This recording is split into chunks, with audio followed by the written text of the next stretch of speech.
नमस्कार, मी राजेंद्र उंजे. IBN लोकमतच्या या विशेष कार्यक्रमात तुमचं स्वागत. आज मी आहे शिवसेना प्रमुख बाळासाहेब ठाकरे यांच्या धाकट्या बहिणींच्या घरी. बाळासाहेब ठाकरे हे व्यक्तिमत्व आपल्या भोवती नाही, ही मुळातच कुणाला मनापासून न पटणारी गोष्ट आहे. बाळासाहेबांबद्दलच्या आठवणी आपण त्यांच्या बहिणींकडनं जागवणार आहोत. काय आठवणी लहानपणापासूनच्या आहेत, त्याच आठवणींना उजाळा देण्याचा प्रयत्न आपण करणार आहोत. आपल्यासोबत आहेत बाळासाहेबांची धाकटी बहीण संजीवन करंदीकर. ताई, स्वागत आहे.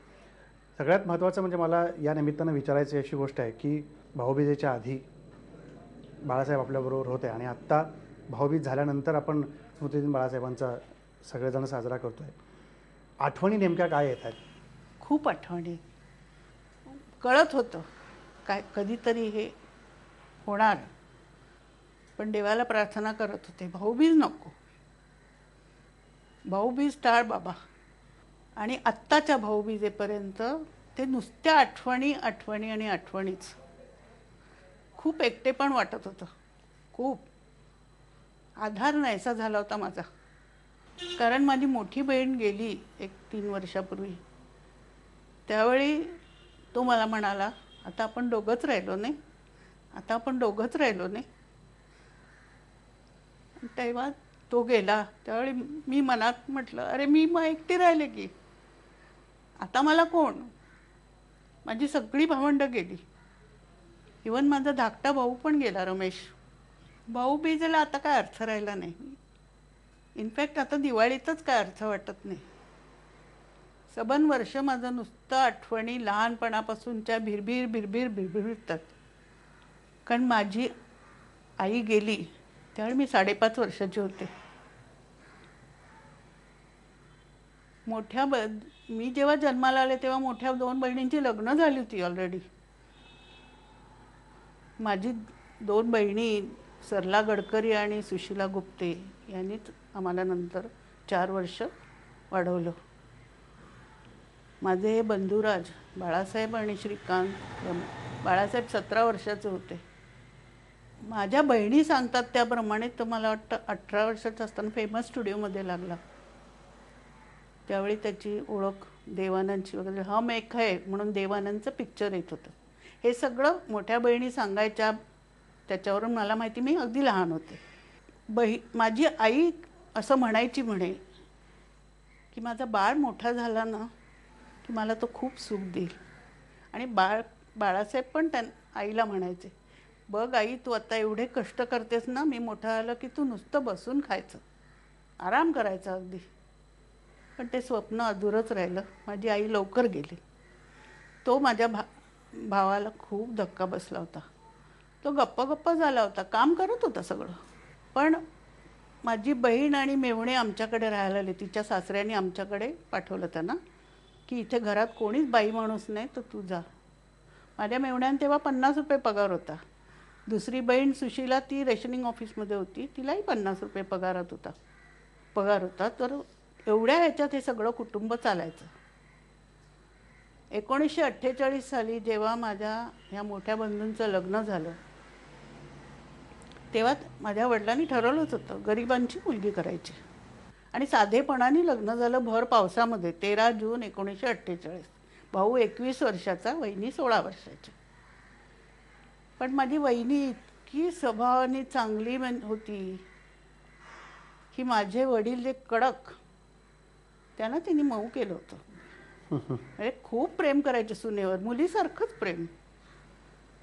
आणि वडील कडक, बाळासाहेब कडक, या ह्याच्यात वहिनीने सगळं आम्हाला सांभाळून घेतलं अगदी. पण ह्या सगळ्या आठवणीमध्ये कुठतरी प्रेमाची उणीव जाणवते की बाळासाहेब आपल्यात नाही आहेत? खूप खूप खूप एकटेपण वाटतं. एक माहेरचा आधार म्हणून भाऊ माझा आत्तापर्यंत मला खूप खूप प्रेम दिले त्यांनी. कुठलंही संकट असो की त्याच्याकडे काही गेलं की तो सॉल्व करायचंच, सोडवायचंच ती समस्या. कधी मी अशी विनमुख परत आले नाही आहे. साधी गोष्ट आहे, मी ज्यावेळी इथे म्हणजे माझं लग्न ठरलं त्यावेळी आम्हाला जागा नव्हती. आम्ही नॅशनल हॉस्टेलला राहत होतो, मी आणि हे. तर त्याच्या आधी, लग्न होण्याच्या आधीच त्यांनी त्याचा एक मित्र म्हात्रे म्हणून आर्किटेक्ट होता, त्याला विचारलं, तू कुठे घर बांधतोयस का, कुठे तुझं काम चाललंय का? तो म्हणाला, हो, मी गोरेगावला एक बिल्डिंग बांधतोय 2 मजली, काय काय आहे. मग त्यांनी त्याला बोलवलं, त्याचा तो प्लॅन घेऊन गेला आणि मग त्यांनी मला सांगितलं, हे बघ असं असं आहे, 1 रूम 1 किचन आहे. त्यावेळी 2,500 डिपॉझिट होतं, डिपॉझिटची पद्धत होती 2,500. तर म्हटलं कुठून आण, ते तुला काय करायचं आहे, तू फक्त सांग मला कुठे पाहिजे इथे. मग मी सांगितलं, त्यांनीच सगळं केलं, पैसे भरले वगैरे. म्हणजे हे की आता हिला जागा हवी आहे, म्हणजे आधीपासून प्लॅनिंग. आणि ह्यांच्याशी लग्न झाल्यानंतर सुद्धा हे सांगून ठेवलं होतं, माझ्या बहिणीला त्रास होऊन उपयोग नाही, कारण विरोधातलं लग्न होतं. कोणाकडून? सासरकडून, ते सुद्धा त्यांच्या आईवडिलांचं. पण समाजातच इतर ठिकाणी असं झालं की प्रबोधनकार ठाकरेंची मुलगी आणि ब्राह्मणाशी लग्न, बापरे. सगळ्यांना असं कसं होणार हिचं. आणि घरी यांच्या तर भडकलेलंच आहे ना, मग कोणी भडकलेलं नव्हतं, कारण आम्हाला माहिती आहे काय वडील होते. म्हणजे ठाकरे कुटुंबात आपण जर बघितलं तर प्रत्येकजणच एक एक वेगळा गुण घेऊन पुढे आलेला व्यक्तिमत्वातून दिसतंय. याच्याबद्दल तुम्ही काय सांगाल? हे सगळं वडिलांकडून. वडिलांच्या आम्ही म्हणायचं 64 कलांचे तुम्ही आहात. ते वाद्य सुंदर वाजवायचे, सगळी वाद्य. दिलरुबा उत्तम वाजवायचे. आणि बंधूंचं म्हणाल तर प्रीप्रेसमध्ये ते होते, नवशक्ती आणि प्रीप्रेस. मला अजून आठवते, तो दादर स्टेशनवरून यायचा, त्याचा एकच ड्रेस, फुल पांढरा शर्ट, त्याला रंगीत शर्ट घातलेला मी कधीही बघितला नाही. ग्रे किंवा काळ्या रंगाची पॅन्ट, आणि त्याच्या हातात ती बॅग, त्याची हँडबॅग असायची, आणि तो तिकडून स्टेशनवरून चालत यायचा. माझी बहीण इथे कोपऱ्यावर कमला सदन म्हणून बिल्डिंग आहे आपल्या सेनापती बापटांच्या इकडे, तिथे आम्ही, माझा भाऊ धाकटा आणि मी, त्याची वाट बघत बसलेलं असायचं. कारण तो दररोज येताना मंगळदास मिठाईवाला म्हणून आहे दुकान, कोहिनूर सिनेमाच्या समोर, तिथून आमच्यासाठी मिठाई आणायचं दररोज. हां, कारण आम्ही वाट बघत असलेलं. आणि दररोज ती मिठाई, नाहीतर कॅडबरी चॉकलेट. आणि तो सर्कलजवळ आला की आम्ही धावत पळत तिकडे जायचं आणि त्याच्या हाताला लोंबकळायचं. आणि मग त्याची एंट्री गल्लीत व्हायची आमच्या घरी. मग आल्यावर हात धुतलेत, हात धुतल्यावर खायचं. स्वच्छता आणि टापटीप कहर होता. बाळासाहेब आत्ता जसे आजारी झाले तेव्हा ते कायम मातोश्रीवरती प्रत्येकाला भेटायचे, किंवा तुमची पण भेट झाली असेल. या भेटीत त्या लहानपणीच्या आठवणी पुन्हा जागवल्या जायच्या? हो हो. की लहानपण आपलं हे होतं, हे आपण त्यात मजा केलेली होती, या गोष्टी घडलेल्या होत्या. लहानपणच्या मस्तीवरून मला आठवलं, माझी आई जेव्हा गेली तेव्हा तिची आई होती, माझी आजी होती जिवंत, आणि ती आमच्याकडे काही दिवस होती. की आई विना पोरं आहेत तर आपण राहावं, माझ्या मामानी वगैरे सांगितलं होतं, राहा तू, हरकत नाही. त्यावेळी आईचं, माझ्या आजीचं दुःख कमी करायला म्हणून आमचे बाळासाहेब आणि श्रीकांत हे खूप तिची, आत्ताच्या हल्लीच्या भाषेत बोलायचं झालं तर फिरक्या. अच्छा. हल्लीच्या भाषेत, पूर्वी फिरकी हा शब्द नव्हता, पण चेष्टा मस्करी. मग ती थकलेली असते, अरे नको रे असं करू बाळ, अरे नको रे असं. हे माझं, मी लहान 6 वर्षाची झाले, हे माझ्या लक्षात आहे सगळं. लग्न झाल्यानंतर मी आणि वहिनी रांगोळ्या काढायचं, कळलं. रांगोळ्या काढताना तो आम्हाला लक्ष्मीपूजन किंवा भाऊबीज, लक्ष्मीपूजनाच्या दिवशी लक्ष्मीचं चित्र काढून द्यायचं आउटलाईन, मग आम्ही त्याच्यात रंग भरायचं. भाऊबीजेच्या दिवशी बहीण भावाला ओवाळते असं चित्र काढून द्यायचं, त्या आम्ही सारवलेल्या ह्याच्यावर. अच्छा. हो. आणि मग आम्ही रंग भरायचं. ही जागा घेताना सुद्धा, ही आमच्या बँकेची सोसायटी आहे. बरं. ही जागा घेताना सुद्धा एकदा, त्यावेळी 65 रेट होता. आत्ता ती परिकथा वाटेल, पण त्यावेळी 65 रेट, तो 68 झाला. त्यावेळी मीटिंग झाली, 68, 3 वाढले. आता बापरे पैसे, मग कुठे जायचं. संध्याकाळी ऑफिस सुटल्यावर बाबाच्या घरी गेल्यानं, वहिनी होती पहिली आली, वहिनीनं सांग नाही ना काय ते असं. वहिनी काय आमची एकदम, सांग नाही देतील की. भावाला सांग, दे ग तिला काढून. म्हटलं मी हळूहळू परत, मी काय सावकार आहे की काय. परत करण्याची भाषा बोलू नको असे. मी नाही, असे कित्येक नातेवाईक आणि मित्रमंडळींना त्यांनी मदत केली, आणि काय कित्येक, म्हणजे खूप कमावलं सगळ्यांनी त्याच्या जीवावर. पण शेवटच्या दिवसात असं म्हणायचा तो, नाही कोणाचे फोन नाहीत, कोणाचं काय काय असं ह्यानी बोलायचा. सगळ्यांनी सगळं घेतलं पण आता कोण फोन करत नाही, हे नाही. खूप असे खिन्न झालेले होते शेवटच्या दिवस? खिन्न म्हणजे त्याला ते वाटायचं. मला त्याचं असं वाटतं तो दुःख लपवायचं. आता वहिनी गेले, माझे भाचा गेला म्हणजे त्याचा मोठा मुलगा बिंदू माधव. नंतर जे काय झालं घडामोडी ते दुःख होतं पण तो दाखवायचा नाही.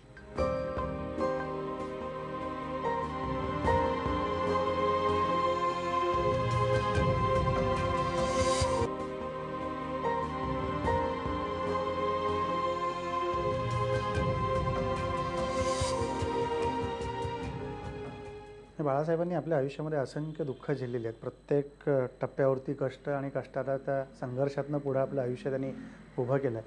पण दुःखाला बाळासाहेबांनी कधी कुरवाळलेलं दिसत नाही. मी आता सगळ्यांना सांगते की जो गंजी फ्रॉक घातलेला आणि तो चित्र काढणारा जो फोटो आहे तो माझा भाऊ.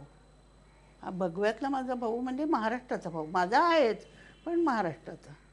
पण तो जो आहे त्याच्यात कोणी वाटेकरी नव्हते. माझं लग्न झाल्यानंतर दुसऱ्या दिवशी हा रडलाय माझा भाऊ. माझ्या बहिणी सांगतात म्हणून मला कळलं. का तर हिला त्रास तर होत नसेल, घरी विरोधात लग्न झालं, हे लोक त्रास तर देणार नाहीत. हे जे हळवे पण होतं ना ते मी अनुभवले बहीण म्हणून. आणि हे बाळासाहेबांचं निधन झालं त्यापूर्वी थोडंसं आपण बघितलं तर बरेचसे ते आजारी असायचे. अशा काळामध्ये भेट फारशी व्हायची नाही, किंवा बोलणं व्हायचं नाही. हे कुठेतरी मनात शल्य होतं. हो होतं. हे नुसतं तब्येतीच्या कारणामुळे नाही, माणसांचा गराडा. माणसं इतकी सतत म्हणजे आम्ही पेपरमध्ये रोज ते हे येऊन भेटून गेले. मी एक दिवस म्हात्रेंना म्हटलं पण अहो माझा एकदा नंबर लावा की. काय आठवण आहे की बाळासाहेबांनी ही भेट मला दिली, मी ती कधी आयुष्यामध्ये विसरणार नाही. ती भाऊबीजेची असेल, ती रक्षाबंधनाची असेल, किंवा बहीण म्हणून अशी काय दिलेली असेल. यांचं बायपास झालं माझ्या यजमानांचं 6 सालच्या डिसेंबरमध्ये. त्याच्या आधी यांना काही त्रास होत होता तर मी आपलं शुश्रूषामध्ये नेऊन आणलं, तपासलं. तिथे 4 दिवस ते होते. मी काय लगेच फोन केला नाही बाळासाहेब अरे आजारी असं काही नाही. आपल्याला हे झाले 4 दिवस होते तिथे. पै डॉक्टर म्हणून होते, ते म्हणाले अँजिओग्राफी करायला हवी वगैरे, पण आता जरा सध्या थांबा, पाहिजे तर 4 दिवस हॉस्पिटलमध्ये असू द्या. मग 4 दिवसांनी यांना घरी आणलं. त्यांनी सांगितलं की तुम्ही फुल आराम करायचा. ठीक आहे. पण त्यांना पुन्हा त्रास सुरू झाला. मग माझे मोठे जावई आणि आम्ही ह्याला गेलो, ते बँड्राला कुठलं हॉस्पिटल आहे डॉक्टर पांडांचं, एशियन हार्ट हॉस्पिटल, तिथे गेलो. कुठे जायचं मला कळलंच नाही. आणि भावाला फोन करायचं हे त्याच्याहून लक्षात आलं नाही. मग तिथे गेलो, त्या पांडांची अपॉइंटमेंट घेतली. ते चालले होते फॉरेनला आणि 1 जानेवारी ठरलं 4.5 लाखाचा पॅकेज म्हणून. म्हणजे जावे म्हणाल हरकत नाही आई आपण करू हे. मग आम्ही घरी आलो साधारण 25-26 डिसेंबर असेल. हे हॉस्पिटलमध्ये है ना पुष्कळ त्रास सुरू झाला. आणि मग काय करायचं म्हणून मी उद्धवला फोन केला. उद्धव म्हणाला तुझ्यावर साहेब चिडलेत का, सगळं त्यांना कळतंय तुझी काय धावपळ झाली आहे, माझ्याकडे येताच नाही पहिलं. आणि मग त्यांनी लावून दिला फोन. मग काय गं तुझा इथे भाऊ एवढा मोठा बसलाय, कुठे धावपळ करतेस सगळीकडे. तर म्हणे हिंदूजा. तर हिंदूजा वगैरे ना आम्हाला जरा खूप मोठं हे वाटायचं की नाही बाबा एवढे पैसे आपल्याकडे कुठे आहेत. आणि बायपास वगैरे असेल तर खूप तिथे मोठे मोठे डॉक्टर्स असतात आणि खूप घेणार. तर मी म्हटलं नाही रे बाबा. तर म्हणे नाही भट्टाचार्य आहे का बघतो, ते भट्टाचार्य म्हटलं नाही मला कळलं भट्टाचार्य खूप घेतात, मला ते परवडायचं नाही. तुला काय करायचं हे सगळं, मी आहे ना तुझ्या पाठीशी. म्हणजे आईनंतर आणि मोठ्या बहिणीनंतर पुढचा सगळा जो प्रवास होता ठाकरे कुटुंबियांमधला, हा सगळा बाळासाहेबांनी सांभाळला, भावंडांना सांभाळलं, मोठं केलं, त्यांना प्रत्येक क्षेत्रामध्ये उभं केलं, एक आधार दिला. काळजी घेणं, खूप खूप खूप प्रेम मिळालं मला. कधी काही अडचण आली की नाही तोच बाकी कोण नाही, तोच. भावंडांमध्ये सगळ्यात जास्त प्रेम तुम्हाला मिळालं? हो, भावंडांमधलं, पुढच्या पिढीचं मग नाही, भावंडांमध्ये मला मिळालं जास्त खरं. त्याचं म्हणणं, हिने काही मला कधी त्रास दिला नाही. आम्ही म्हणजे असं डायरेक्ट संवाद विवाद कधी नाही. असं का, असं उद्या ट्रीप आहे आणि मी यादी दिली आहे वहिनीकडे, एवढंच. थोडं सांगायचं नाही? आणि आम्हाला तो ह्याला घेऊन जायचा, ते सांगायचं मुख्य राहिलं. आम्हाला सिनेमाला घेऊन जायचा.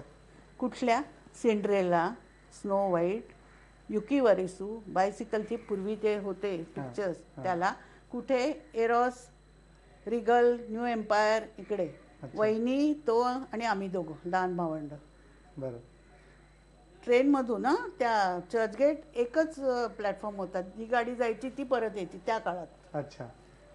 ते लाड होते.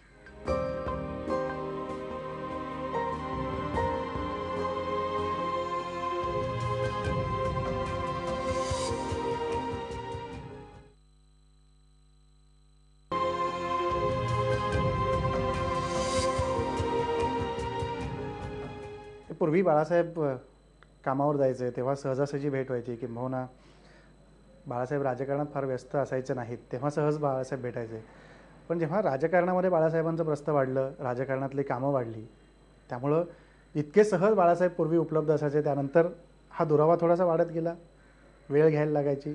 12 साली मला आजारपण आलं एक मोठं, की मला दीनानाथला हलवावं लागलं. त्यावेळी हिने फोन केलाच मामाला लगेच. त्यांनी लगेच लता मंगेशकरला फोन करून, माझी बहीण तिथे ॲडमिट होते, तिथे तिची चांगले हे ठेवा, माझी धाकटी सख्खी बहीण तिथे विचारा केवढी माझी बडदास्त ठेवली गेली होती. अच्छा. हे जे आहे ना प्रेम. आणि मग नंतर तो जूनमध्ये आजारी झाला, पण 26 जुलैला मी बघायला आलो होतो त्याला.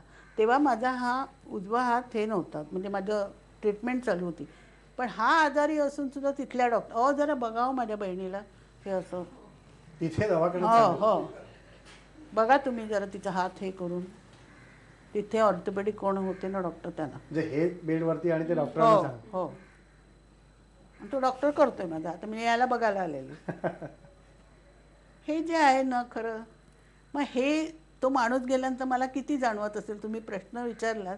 पण माझी काय अवस्था असेल, मला रात्रीची झोप लागत नाही, इतक्या जुन्या आठवणी बिरबिरतात.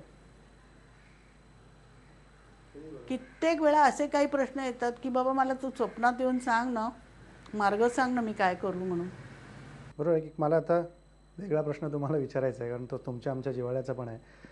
बाळासाहेबांनी संपूर्ण कुटुंब एकत्र ठेवण्याचा प्रयत्न केला, किंबहुना त्यांनी ते ठेवलं देखील. तुम्हाला असं वाटत नाही घरातल्या एक कुटुंबाचा सदस्य म्हणून, आत्या म्हणून, की राज आणि उद्धवनी एकत्र राहायला पाहिजे? बाळासाहेबांची ती इच्छा होती, यापूर्वी त्यांनी व्यक्त केली होती, यासाठी म्हणून त्यांनी एकत्र आलं पाहिजे. ज्या माहेरवाशिणीने आपलं घर गोकुळसारखं बघितलेलं, ते असं तुटताना बघून आम्हाला किती त्रास आणि अजून होतं. आणि आम्ही सांगून झालेलं आहे, ऐकायचं नाही ऐकायचं त्याने. घोड्याला म्हणतात तसं पाणी आपण ह्याच्यापर्यंत न्यायचं. पण आमच्या एक मी सांगते, राजकारण अपाट, पण आमच्या उद्धवने हात पुढे केला ना. मला ते तर वाटलं की तो ह्याच्या वेळी त्याला बरं नव्हतं म्हणून धावून आला, मला त्यावेळीही वाटलं होतं. पण इतकं डिटेल आम्हाला कल्पना काही येत नाही. काय असेल ते मी विचारायला पण जात नाही, खरं सांगते तुम्हाला. पण मनात कुठतरी असं वाटतं तर अरे अजून आपण सगळे एकत्र मग बांधलो. प्रश्नच नाही, एका माहेरवाशिणीचं दुःख येते. की खूप सगळ्या आठवणी तुम्ही शेअर केल्यात. धन्यवाद ते आमच्याशी बोलल्याबद्दल, आणि तुम्हाला खूप खूप शुभेच्छा. इथंच थांबू. पहा फक्त IBN लोकमत.